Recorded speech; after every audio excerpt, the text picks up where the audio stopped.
وما بلغوا اور نہیں وہ پہنچے مشارہ 10ویں حصے کو ما آتیناہم جو ہم نے انہیں دیا تھا فکذبوا رسولی پس انہوں نے میرے رسولوں کو جھٹلا دیا فکیف کان نکیر تو کیسا تھا میرا عذاب۔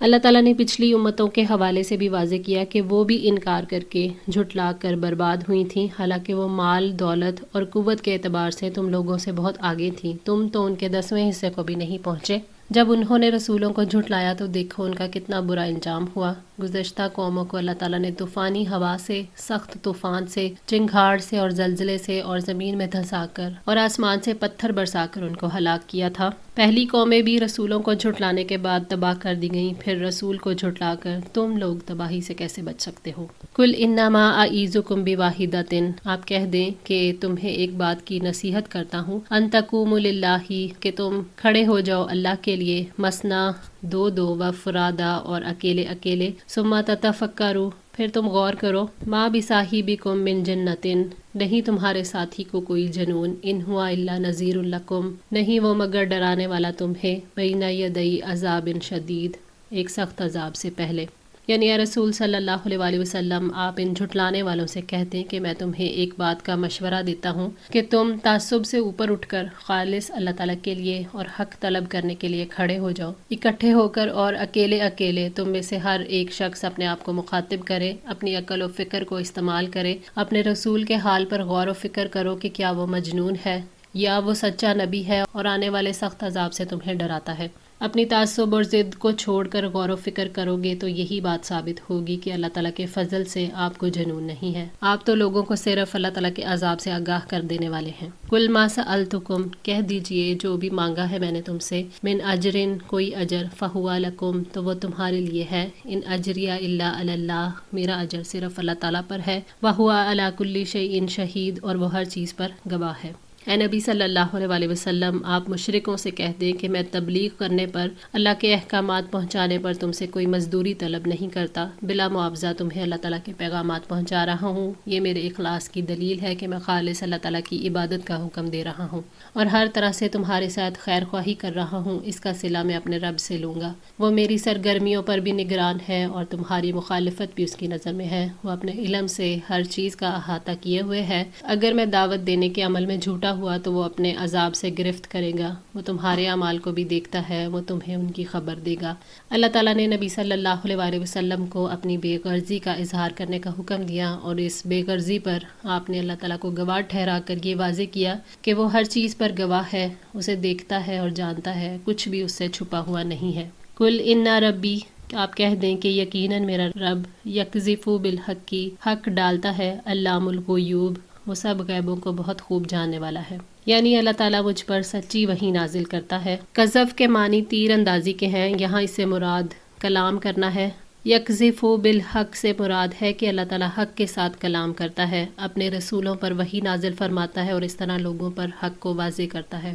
وہ سب چھپی ہوئی باتوں کو جانتا ہے، وہ دلوں میں پیدا ہونے والے شک و شبہات کو بھی جانتا ہے، اللہ تعالیٰ کے علم سے کوئی چیز چھپی ہوئی نہیں ہوتی۔ کل جاء الحق آپ کہہ دیں کہ حق آ گیا، وما یبدئ الباطل اور باطل نہ آغاز کر سکتا ہے، وما یعید اور نہ وہ اعادہ کر سکتا ہے۔ اے نبی صلی اللہ علیہ وآلہ وسلم کہہ دیں کہ حق آ گیا یعنی قرآن جو اللہ تعالیٰ کی وحی ہے، اور باطل یعنی خود ساختہ معبود کسی کو نہ پیدا کر سکتا ہے اور نہ موت کے بعد زندگی کو دہرا سکتا ہے۔ حق کے آنے سے باطل چلا جاتا ہے، حق ہی اس کائنات کی اصل حقیقت ہے، یہاں باطل کا نہ کوئی زور ہے نہ اس کی کوئی دلیل، لیکن اللہ تعالیٰ نے دنیا کو امتحان کی جگہ بنایا ہے، یہاں باطل کو ابھرنے کا موقع مل جاتا ہے، لیکن جب بھی حق پر یقین رکھنے والے اٹھتے ہیں تو حق واپس آ جاتا ہے اور باطل چلا جاتا ہے، کیونکہ باطل کی کوئی اصل بنیاد نہیں ہوتی، باطل کی نہ تو کوئی ابتدا ہوتی ہے نہ آئندہ وہ سر اٹھانے کے قابل ہوگا۔ کل ان دللت آپ کہہ دیں کہ اگر میں گمراہی پر ہوں،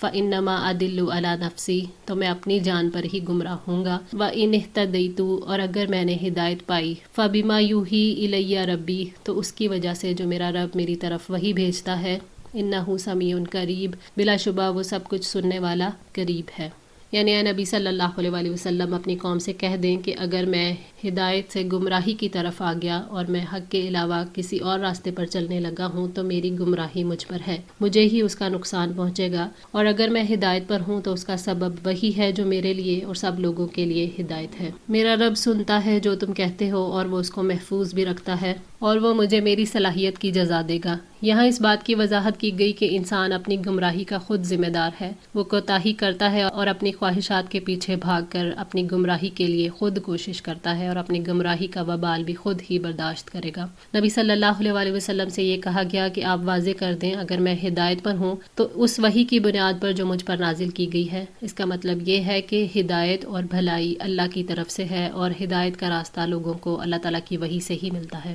وَلَوْ تَرَىٰ، اور کاش آپ دیکھیں، اِذْ فَزِعُوا، جب وہ گھبرائے ہوئے ہوں گے، فَلَا فَوْتَ، تو نہ بچنا ہوگا، وَأُخِذُوا، اور وہ پکڑ لیے جائیں گے، مِن مَّکَانٍ قریب، قریب کی جگہ سے۔ قیامت کے دن کافروں کی گھبراہٹ دیکھنے کے قابل ہوگی۔ اس دن وہ کہیں بھاگ نہیں سکیں گے، کسی آڑ کے پیچھے چھپ نہ سکیں گے، ان کے بچاؤ کی کوئی صورت نہیں ہوگی۔ جیسا کہ فرمایا وَلَوْ تَرَىٰ إِذْ وُقِفُوا عَلَى النَّارِ فَقَالُوا يَا لَيْتَنَا نُرَدُّ وَلَا نُكَذِّبَ بِآيَاتِ رَبِّنَا وَنَكُونَ مِنَ الْمُؤْمِنِينَ، اور کاش آپ دیکھیں کہ جب انہیں آگ پر کھڑا کیا جائے گا تو کہیں گے کہ اے کاش ہم واپس بھیج دیے جائیں اور ہم رب کی آیات کو نہ جھٹلائیں اور ہم ایمان لانے والوں میں سے ہو جائیں۔ سورہ انعام 27۔ اور وہ قریب کی جگہ سے پکڑے جائیں گے، یعنی فوراً پکڑے جائیں گے، دنیا میں بھی وہ عذابوں میں پکڑے جائیں گے، اور یہاں قیامت کے دن کی پکڑ مراد ہے۔ وَقَالُوا آمَنَّا بِهِ، اور وہ کہیں گے کہ ہم اس پر ایمان لائے، وَأَنَّىٰ لَهُمْ، اور کہاں سے ہوگا ان کے لیے، التَّنَاوُشُ، حاصل کرنا، مِن مَّکَانٍ بَعِیدٍ، دور کی جگہ سے۔